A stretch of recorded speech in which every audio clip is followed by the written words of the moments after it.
One Sylvan Springs man is happy to have a close relationship with his father, close enough to call him a next-door neighbor as well. All right, and a watchful eye helped thwart a burglar in his tracks. WVUA's Travis Leader joins us live in the studio now.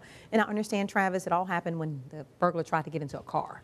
Yes, in fact, the next door neighbor, being the father, called his son and asked him if he had any guests over at the early hour of 4:30 in the morning.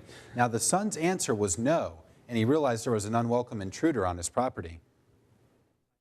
I just looked out the window and I could see my wife's interior light in her car come on, and I just took off out the front door. But he wasn't going at it alone. His father came out and made sure the thief wasn't going anywhere. My son had him on the ground, and I jumped down and helped him hold him down, and I told my daughter-in-law to get us some rope, and she went in the house and got a piece of rope, and we tied him up. There were still a couple minutes before the police arrived, but the suspect wasn't going to give up much about himself. He lied to us about his name, and he just wanted to get out of here, and we knew that wasn't going to happen. The sheriff's office determined his name to be 31-year-old Christopher Roby, who is now charged with breaking and entering, theft, and trespassing. While the tie-up helped authorities, they say this is not the best option to handle the situation.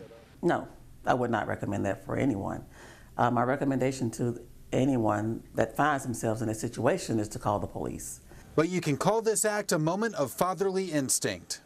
That time in the morning, I just woke up out of sleep, and I was just doing what comes natural, I guess.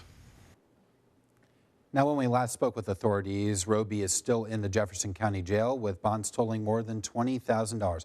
And both these guys told me after a string of recent break-ins that everyone was keeping a watchful eye around the neighborhood, and it was a watchful eye that helped lead to them tying this man up. And thankfully, no one was hurt involved, you know, in all of this. Yes, if anything happened, there may have been a little roughing up when they were trying to bring him down, but nothing the authorities reported. Wow, that's brave to try to do something like that. Absolutely, but don't try it at your home. That's right. Don't try it at home. Thanks, Travis. Thanks, Travis.